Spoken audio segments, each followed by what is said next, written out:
Right. Yes, guys, welcome back to the Serious Steppa podcast. We have a very special episode today. Indeed. As we are in the beautiful Marbella. How are we doing, Drew? I'm doing extraordinarily well. Having Extraordinary? Extraordinarily well. Extraordinarily. Having a whale of a time in the beautiful town of Marbella. Yeah.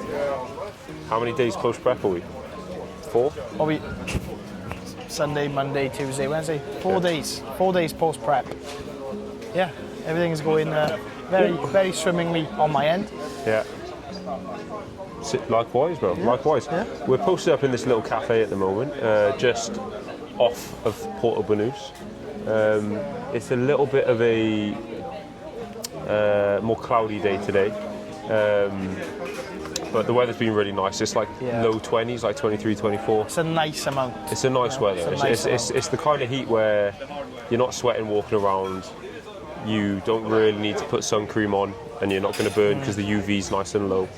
It's very pleasant, very, very pleasant. So this is technically our 3rd day, because we had like half of Tuesday, all of Wednesday, and now this is Thursday now. So yeah, technically our 2nd day, but you could call it our 3rd day. And we're just going to deliver this podcast for you, even though we're on holiday, and even though we're relaxing, because we just love doing content. We're such loyal podcasters to the fans. That's true. But essentially, we have the time is 1:10 right now.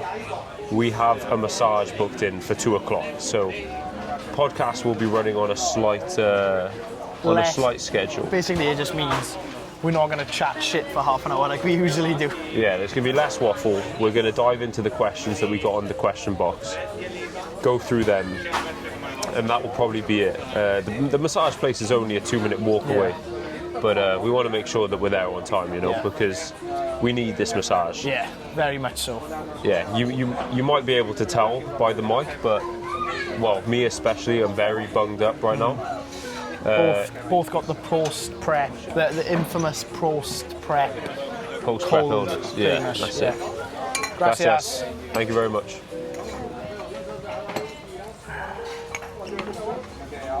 Thank you. Delightful. Diet Coke. Little cameo from the waitress. Happy days. But yeah, like post-prep, I spoke it into existence on one of our other episodes actually. But I said I'd get ill post-prep, and I indeed did get ill. Yeah. So my resting heart rate's been up almost 20 BPM from what it normally is over the last couple of days. And I have given it to Drew. Yeah, so inevitably... But you don't sound too bad, though. You're not as bad as me. Bro, I just flew me. Yeah. I just flew me, bro. I just don't. Yeah, you're just soft like that. Massive fanny. So he was unwell pretty much since you've been here. Well, I still am there. Since you've been here. And I was fine yesterday. Totally fine. Woke up this morning as if I'd swallowed a couple of Gillettes. Swallowed a couple of Gillettes. A little bit of a razor throat. Yeah. But... we move. There's worse places to be unwell in. Cheers, buddy. Cheers to the Marbella special podcast. But yeah, exactly like Drew said, is like being ill, but you're on holiday. It's not really the same as being ill lying in bed at home. Like, we've still been getting plenty of steps. We've done plenty of activities. Like, we haven't let the fact that we've got a bit of a sore throat and a runny nose take anything away from the trip, which is nice. So, go on. Which is correct, yeah. Should we tuck into some questions? We should. Like, if we had this same sort of illness, we were in our hometown, probably just lay in bed and do fuck all. Feeling sorry for ourselves. Yeah, exactly. So it's nice that hopefully by the time we get back, we'll be back to our usual self. And then it is again, like you said, like we said, we're not exactly fucking fucked. No, I know. We just got a bit of a cold. We've got a cold. It's not a flu. Don't get me wrong. Right, so question number 1 is from Paul. Yep. Shout out, Paul. Shout out. Could it be possible to see some guests on the podcast that you've competed against this season, and how their experiences went, and how they differed from both yours and Drew's? That could be doable. It could be definitely doable. I'm just trying to think who I would have. I'd like to get the G on. Yeah, no, I can understand. I would like to see some juniors. I'd like to get the G on because not only is he a very nice guy, not only is he one of Finn's clients, he's also had a very, very successful season. So that would be cool to speak to. But he is also quite a quiet chap. So I don't know whether he would want to, but I can ask him. Any teams that were on your bucket list? No. No? No. Drew doesn't like anyone. Drew doesn't make That's friends. it. No, he's just here to compete. I'm just thinking, would anyone be a good crack? And the answer is no. No? No. There we are. The two boys that I would be not against is Lewis Mead and Ethan. I forgot. Isn't it Ethan Mead or Lewis Mead? Ethan Mead and Lewis. Ethan and Lewis. You know the two boys I'm on Ethan about. and Lewis. Yeah, Zach Daniels, two clients. Yeah. Because we've done every show the same, apart from the UKDF. To answer the question, Paul, we shall ask. Yeah, we shall and ask. find out. We're not opposed to that. Yeah. But we do have a guest coming on in the coming weeks. Yeah. Multiple. Which we can touch on at a later date. Yeah. So we do have guests in the pipeline, but yeah, it would be cool to have someone that are prep specific for sure. So thank you for the question, Paul. Yeah. So yes is the answer. The answer is yes, in short. Yeah. Next question. Thoughts on the final Olympia results? Do you wish or think anyone should have placed differently? I'll pose that one to you. Right. From videos, from a lot of the socials as well, Derek looks soft, but in reality, he was the best bodybuilder there because, like, he won the Olympia. Like, I know he does look soft in a lot of photos and content that's been from that, but I just don't think he looked like that in real life. It would be impossible. But Samson was deservedly fourth. That was the biggest sort of upset. Samson in fourth. He was deservedly fourth. I saw a very good comparison of even Samson this year, competing, not even in the last year, but this year. He was downsized a lot in pursuit of more condition, which he did get more condition, but it's not worth it to sacrifice what he was good at, which is that overwhelming stature and fullness. So yeah, he was deservedly fourth. Andrew Jack was cool to see in third, and yeah, I don't think anyone should have placed differently. I think it was very valid. Hardy and Derek, from socials, you can make the argument that Hardy should have won, but I watched Tim Mannion's breakdown this morning, and yeah, it's valid in the points he makes, to be fair, and he is obviously the head judge. So yeah, I'm valid with that. Classic physique, obviously Niall up there in the placings. One punch last year, one punch Naz. He was awesome. Ramon, evident winner from what I saw anyway. He's just got a very nice. He just looks sick. Yeah, doesn't he? Like, he just looks cool. Yeah, there was not really an upset in Classic at all, to be fair. The only sort of big drop in placing would be Breon, who has been a top 5 contender every year since the class was introduced, and he was down to 11th or 13th, one of those. But yeah, it's not the case of he was worse, it was just that everyone else is improving and he's just old. Yeah. So I think... a lot of people were saying that Terence should have won. He was very good, but I just don't think he was as good as Ramon. Ramon was his best that he's ever been. If I could look like anyone, I'd pick Ramon. I'd pick Ramon as well. I think he's got such a cool looking physique. He was a lot better than he was last year, and obviously it was a bit of an upset for him last year, coming fourth. I'm pretty sure he was fourth anyway. And fourth to first, you know, we likes that, and he was his best package yet, and he was fucking awesome as well. 212. Sean was arguably more impressive than Keon in the sense of the progress that he made Olympia to Olympia. He had made more progress from last year to this year than Keon, but Keon is just that immense, and Keon was a little off, to be honest, and that's what a lot of people are saying as well in the pre-judging, but he's that good that he was still the evident winner, and yeah, he's just fucking awesome. He's mid. Yeah, Keon's just got that. He's got that X factor. Bro, even if he's wild. a bit off, you can't deny it. And he was still harder. Oh, Nick in the open as well. Nick in the open. I had Nick potential first or second. He's shit. In my original prediction, but he was so off, and it's come out later on down the line that he's had some trouble, peak week troubles, that he just couldn't bring the package that he wanted to bring. I don't know if that was just because he was his physique's just ugly, man. He was putting so much pressure on himself with what he was saying on social media, and his coach Kyle Wilkes said that because they were essentially peaking them for 9 p.m. that's what fucked him up. But it is what it is. But he was deservedly 6th where he was. Yeah, definitely. Right, I think that will answer your question just fine. Just love that was a very bodybuilding. in-depth answer there. So if you're not satisfied with that answer, you can get fucked. So this question's from Matt. It says your off-season holiday food is cleaner. Who's Matt? One of my clients. Right. Your off-season holiday food is cleaner than 99% of people's normal diet. How do you do it? Matt doesn't follow me on Instagram. Yeah. Well, he might just be speaking for me. He might not be speaking for us. Yeah. But basically, Matt, obviously you're answering this question based off everything you've seen on my socials, which I have had some off plans while I've been here. Don't get me wrong. I'm just saving them for a big post that I'm going to do when I'm back in Cardiff, like a big dump of photos. I will post the off plans because they do look cool, and I want to save them for a post rather than just putting them up on my story. Yeah. But to be fair, you're not wrong in the sense that for the majority of this trip we have and will be on plan. And in terms of how do you do it, one, you've just got to do a good food shop. I'd say it's straight that was the away. first thing we did. Yeah. First thing we did once we landed was do a food shop and get good stuff. When you get that food shop, have the discipline to buy good stuff. And then secondly, you've just got to want it. Yeah. I know it sounds cringe. It sounds Corny, but like when something matters to you and it's important to you, and you care about your goal and you care about things like further down the line as well, you're gonna take the necessary steps to achieve that. Yeah. Would you say? Yeah. Like it's not a chore for us. No. To eat that way, and also we enjoy eating clean. Yeah, and also as well. And we make the meals nice. Yeah, exactly. And also, they are not prep meals.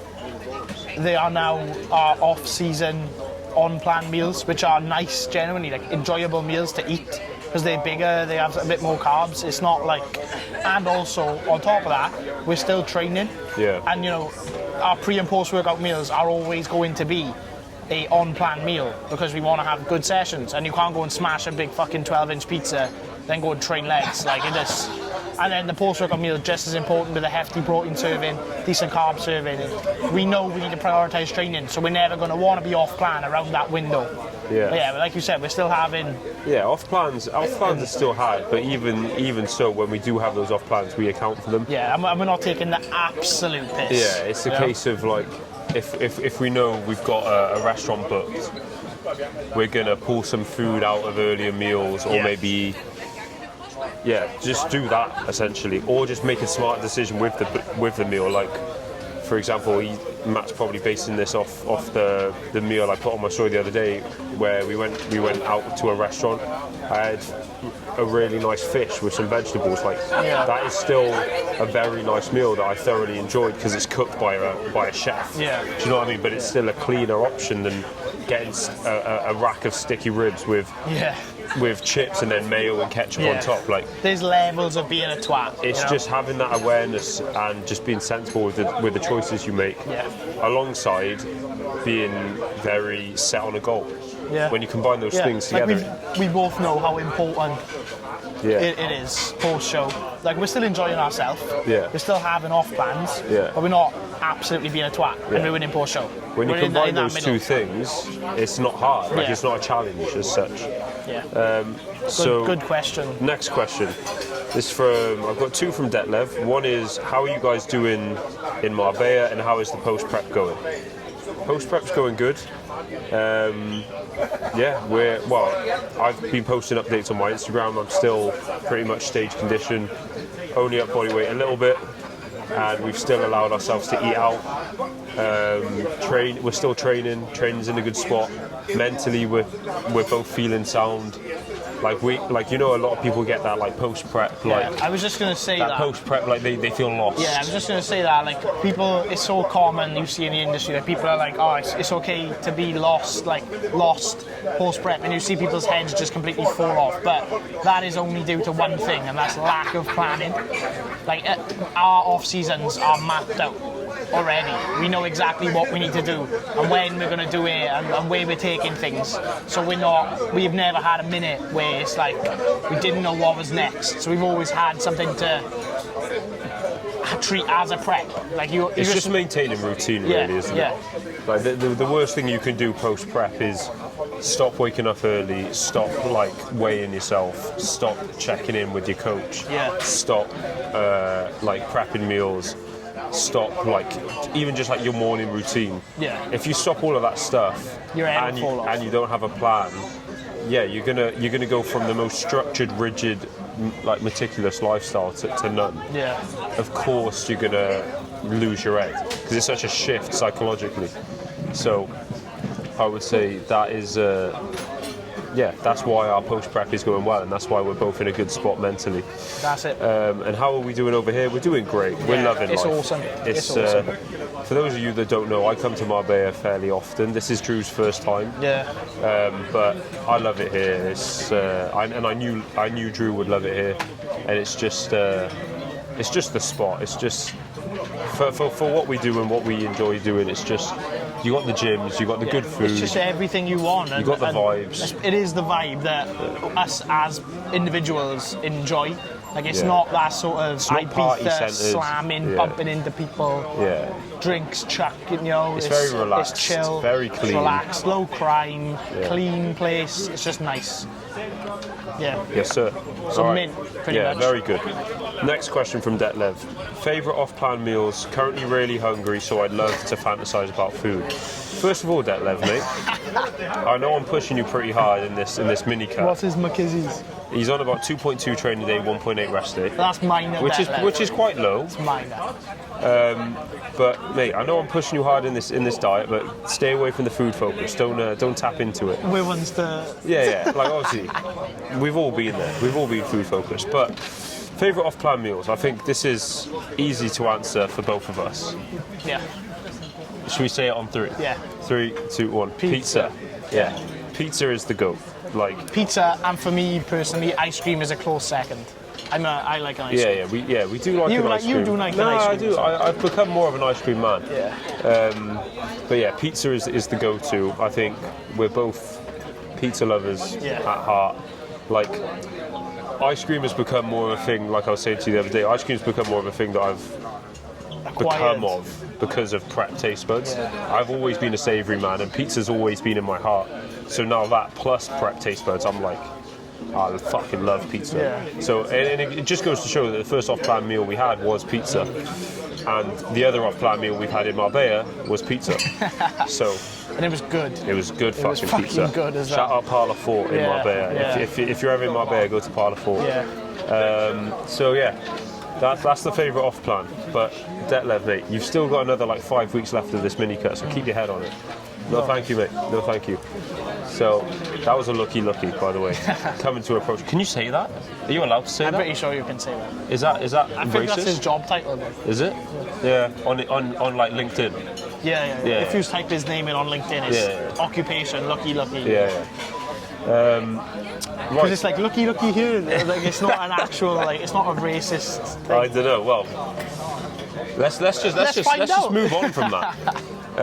Next question is from the G that we've already spoken about the G today. Highlights of your seasons. It's a good question, and it's hard. That would be hard to narrow down because obviously there's so many. If you could narrow that down to like your 3 highlights. The MBW. Just as a whole that just weekend. As the whole weekend, obviously, because food. And just present in my best look. Bro said food first. Food. Not the show. No, food. Not that it was our last show. Food. No, food. Then present in my best look. And just the whole production quality of the MEW was absolutely immense, and it was awesome. Winning the BMBF, obviously, in my first show. That was awesome. Not only because it was my first show and my first exposure to stage, that was awesome on its own, but obviously then it was nice to win on top of that. But winning is nowhere near as high as you think it would be. As just being my first exposure to stage. That was really cool. One more. I'm not sure. It doesn't have to be like, well, I guess because you said highlights of your seasons, it makes me sound like it has to be to do with the actual competing itself, rather than talking about like prep.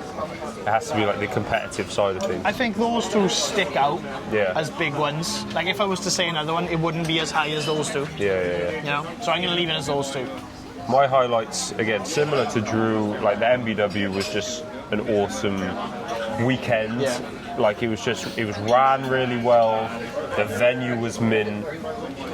Like our Airbnb was good. Yeah. Gassy being there was good for me because that was the first one where a mate would come. Obviously you had Mason and Carl at all your shows, but like that whole weekend for me was wicked, and it being the last show, rounding off a fantastic year, or a fantastic competitive year.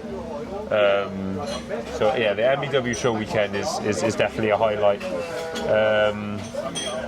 I'm not even just saying this because it's Brandon that asked his pro card. But when Brandon won his pro card, that was a really, like, I felt like really happy for him. It was cool, yeah, it was like cool. that was such a cool moment as well. And I think because like also it was like Finn's first WMBF pro win. Like that was a highlight of my season, even though it wasn't of my season, it was of his season. That overall was fucking awesome as well. Now when I'm thinking about it, yes. the WMBF overall, WMBF overall, that's up there in those three as well. Yeah, WMBF overall. That head on head. Just that whole experience was good because we had me, you, and Brandon. Yeah. Obviously, the WMBF was a good show in itself. Yeah. Yeah, that's definitely a highlight. And to be honest, I'm gonna put. Like obviously, my win in the PCA Naturals was good, but I think I'm going to put the PCA Wales above it. Yeah. In terms of highlights, like first exposure. My again, mum and dad were there. Yeah. Again, wicked venue. My mum and dad. Your mum and dad were there. Wicked venue. It was in home country, 20 minutes down the road. Yeah. First show. Brought a good look as well. Yeah. So I'm definitely going to do the PCA Wales when I. 100%, bro. It's got to be done. Yeah, I think that's our highlights of the season, Brandon. But thank you very much for the question. Finley Thornton asks favourite beverage. He says favourite beverageino. Favourite drink abroad. I haven't had a Fanta Lemon yet. No? That's usually my one. What about that milkshake one? Is that coming under it? Is that coming under or are we it? talking the oat milk flat white you just had? There you go, those three. Those three, yeah. And a Diet Coke, of course. That sparkling water was good though. Bro, the sparkling water here is good. It just tastes like lemonade. Yeah. Obviously, we both don't drink actual alcohol. Yeah. So otherwise, that would be quite a bit more interesting question. To be honest, I think the way he says beverageino, Like I think he's assuming we'd be drinking alcohol out here. We don't drink, brother. We don't drink, bro. We don't drink, my boy. I'm trying to think. It's for me, my favourite drink that I've had while being here is the oat milk flat white I had from You Are What You Eat. To be fair, I had a coffee earlier today called the Bulletproof Coffee, which was an Americano with coconut butter, cinnamon and sea salt. I had that from Ground, which is just below Breathe in Marbella, and that was very nice. But the oat milk flat white I had yesterday was fucking sublime. It's just so nice to have a bit of milk in your coffee. I had an iced Americano with almond milk, and that was pretty good. Very good, actually. It's just nice to have milk. It's the little things. It's not even a lot of milk either. It's not like we're having a latte. It's just a splash of milk. Yeah, the little things. Fucking changes the game. Who knew? You get so used to just drinking Americanos all the time. And you get used to actually liking them as well. Yeah. Which is like crazy. You become so accustomed to Americanos that you forget that is probably the worst coffee you can have. Yeah. But yeah, that's favourite beverageino abroad. Well, also we could answer this in two ways. He's just said favourite beverageino abroad. In general. That could be like any time. So, I'm gonna go, like you say, a Fanta lemon. Yeah. A Fanta lemon abroad is slappy. Yeah. There's a couple there. There's a couple. I do like a cocky. Yeah. I do like a cocktail normally. I wouldn't say that like. I do like cock. No, a cocktail. I used to be a massive cocktail man. Like, I'd come on this trip and like if I'm eating, even if I'm just here now, I'd have a cocktail. Yeah. I'm a big fan of a cocktail because I'm just a zesty guy. Yeah. You're really in touch with your femininity, you know. But like cocktails, they're just the one. They taste great. Yeah. They're normally quite big, so they last long, and they get you hammered. What's not to love about that? After saying we don't drink alcohol. Yeah, but I don't drink anymore, so. Yeah. But when the vibe is to get drunk, why would you not have a cocktail? Yeah. You know? Right, that's all my questions. Yeah. Have you got any questions? I have. Pull some up. I got a couple. Pull some up. So, we have one of my clients, Jaden. Do you feel like you train better by yourself or with a training partner? I think it depends. That's circumstantial, I'd say there's a time and a place where training on your own, you can just crack on, no one's bothering you. You're not like, you don't have to talk. Like, if you're in the mood to just crack on, training on your own is better. However, training with someone who's on the same level as you and on the same kind of vibe as you, it's just going to elevate your performance. And just having someone to spot you, stuff like that is always going to elevate training performance, I would say. So I'm going to say training with a training partner is always better. If the training partner is like... It has to be the right person. Yeah, like though. Kyle, for me, he knows the vibe, like, and he could flip, like, obviously through prep you have your mood swings and you have sessions, like some days you just want to not talk and just crack on like that, and he would get that and he wouldn't talk to me. We would just train, like, you know. You just like it because he takes all your plates off for you. He was moving plates around. That's crazy work. As the last, not much, like, he was exaggerating. That is crazy. But yeah, like, if someone gets the vibe and like they're on the same wavelength as you, that's the main thing though. If you do have a training partner, make sure that they're on your level and they know. Don't just train with anyone. Like. Yeah, like, because if you're training with someone who might not know you that well, then it's very likely that they're just going to piss you off. Yeah. Especially if you're someone that takes your training so seriously, and training is such like a sacred thing to you. If something's thrown off the vibe, it's going to fucking piss you off. I've had it so many times where, like, I'll ask, well, I won't ask, or like someone will ask to train with me, I'll say yeah, and then I just hate the session. So just make sure, well, to answer the question, having a training partner is better. Yeah. Just make if sure they're the right person. Yeah. Next, Carla Mosaic. Yeah. You know. How has your trip to Marbella been so far? Marbella been so far. Any special experiences? Any special experiences? I got one. Sticks out straight away. Go on. We were sat. It was yesterday. We were sat like down on the beach on some beanbags, just doing nothing, and he caught like 20 minutes sleep or something, and I was just like doing nothing, like completely zen, just chilling, no phone or nothing, and I was just like, it had hit that like we don't have to be in prep anymore, and I'm on holidays, and I can. No, it's not only like physical relaxation, it's psychological, because you're so hardwired to being like, right, this time, like a robot every day, every minute, and we just don't need to do that. Yeah, like this week especially. You were actually doing nothing. Yeah, you weren't thinking about the next thing. You weren't thinking about what you were doing. You were just doing nothing. I can't remember the last time that I did that. Like, just psychologically. When your mind's nothing. not on anything. My mind was not on a single thing apart from I was looking at the sea. Yeah. And the sun.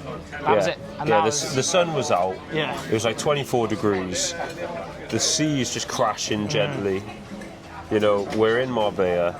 We've just done a 9-month prep. We've had a very successful prep, and it was that kind of like, this is it. Yeah. Like, we're here now. Like that was the first time I probably had genuinely nothing on my mind. Yeah. You know? And I was conked out. I was sleeping. Yeah. No, thank you, my friend. Yeah, I had like a 20-30 minute sleep. Yeah. Which was very well needed. Okay. Next question. What was the question, by the way? Special experiences so far? Special experiences of this trip so far. I think obviously the gym sessions are good. Yeah. The gyms are like it's always good going to the gyms. I would say the whole trip is a good experience. Like at the end of the day, yeah, we're in Spain in October and the sun's out, doing what we love to do with one of your best mates. Like the whole experience is a W. Thank you. Thank you very much. No thanks. No, thank you. The whole experience is a W. Like it's hard to, like, even right now, like we're posted up at a beach bar with a Diet Coke, Filming a chilling potty. the fuck out, filming a potty. Like the whole experience is a highlight, to be honest. Yeah. So yeah, that would be my answer. Next, how do you gain confidence wearing posing trunks? You just gotta do it. Just do it. You just gotta do it a lot. Once you do it every day, multiple times a day, it's just like normality. Yeah, it's like anything though. You do it enough, it becomes normal. Yeah. Like the first time you try them on, you feel more naked than if you were naked. Yeah. But because of like... Because it's so foreign. Yeah, because it's so foreign to you. But you get used to it. And then eventually, you get confident enough in them that you're going to wear them in front of hundreds of people. Yeah. So, yeah, it's one of those things. It is definitely bizarre the first couple of times you do it. But yeah, just do it. Just keep doing it. And just try and do it in front of people, because at the end of the day, when you eventually step on stage, you are going to be in front of minimum 100 people, probably. Top end like 1,000. yeah. Like you have to get used to it, because people are going to be looking at you in your song. So And they will look at your ass as well. yeah, well, there's not much that they can't look at. This is facts. So yeah, Especially just you in a side chest. yeah, I know. Left ball like the gloves ball coming out. might hang out. Right, next one. Leo Hamilton coaching. Yeah. This is the last question. So. Yeah. Favorite gym and restaurant in Marbella? Oh, great question. We'll go so far.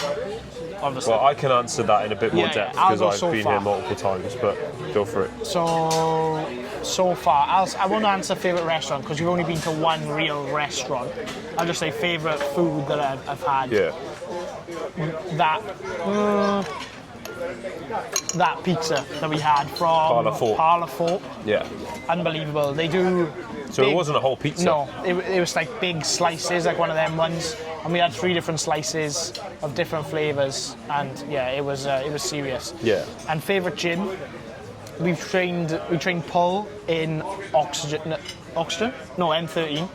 And we trained legs yesterday in Elements. And they are both very, very good for those sessions. Very different gyms as well. Very different as well. I probably prefer... That's a hard one, you know? Elements was a cooler vibe, I would say, because it was like half inside, half outside. It was nice.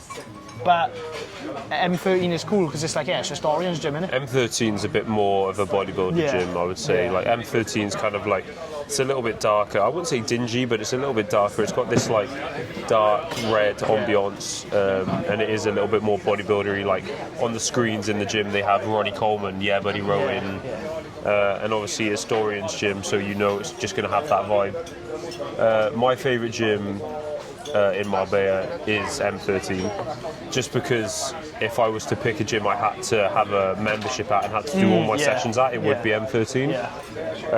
Full of flex leverage kit. Elements? No. Full of flex leverage kits, full of hammer strength, full of Gym 80. Like, it's just full of good kit. Why not Elements? It just doesn't cover enough bases for me. Like, it doesn't have very good push kit. Yeah, I was thinking of the push kit. Doesn't have very good push kit. Doesn't have amazing leg kit. Like, it's got enough for one rotation. But it doesn't have a seated hammy curl, anything like that. The leg press is pretty naff. Yeah, I'd imagine pull would be good in Elements. Pull is decent because it's got the prime pin loaded seated row and the prime extreme row. But that's kind of it, other than like the cables. Yeah. So, but then we also have Oxygen, which is very, very good. Yeah. Kit-wise, awesome kit-wise. Probably the best gym in terms of kit with M13. But it's kind of like a David Lloyd in terms of the vibe. It's not really like... You can definitely bodybuild there, but it's also like 20 to 25 minutes away, so it's not as close as M13 is. Like M13 you can walk to in 25, 30 minutes. So I would say my favourite is M13. My favourite restaurant in Marbella is I think mine will change after this week. So we're going to somewhere on Monday called Florentine, which I haven't been before. It's new, and I have a feeling that's going to like blow us away. Yeah. I've heard like nothing but good reviews from it. Breathe is obviously really nice, like a bit bougie. Parlour Fort, pizza place. It's not really a restaurant. It's kind of more of like a pizza spot rather than a restaurant. That was lovely. That was my first time going yesterday. What else? A1 is decent. So yeah, there's loads. There's fucking loads. There's so many different spots. Dutch Pancake House. Can we get another 2 Diet Cokes, please? 2 Diet Cokes? Yes, please. Thank you. Yeah, it's fine. So I think that's the answer. Is that all the questions? That's all the questions. That is all the questions. All right. Well, yeah, I think we'll wrap it up here because I've just ordered another 2 Diet Cokes, so we need to go to this massage parlour in about 15 minutes. So on the head. Gonna have to chug them. Yeah. But yeah, hope you guys all enjoyed this special edition of the Marbella podcast. We'll be back in miserable UK for next week's on the online podcast next week. But hope you guys enjoyed. If you did, obviously leave a like, subscribe to the YouTube if you haven't already, and we will see you all in the next video. Yeah. Thank you.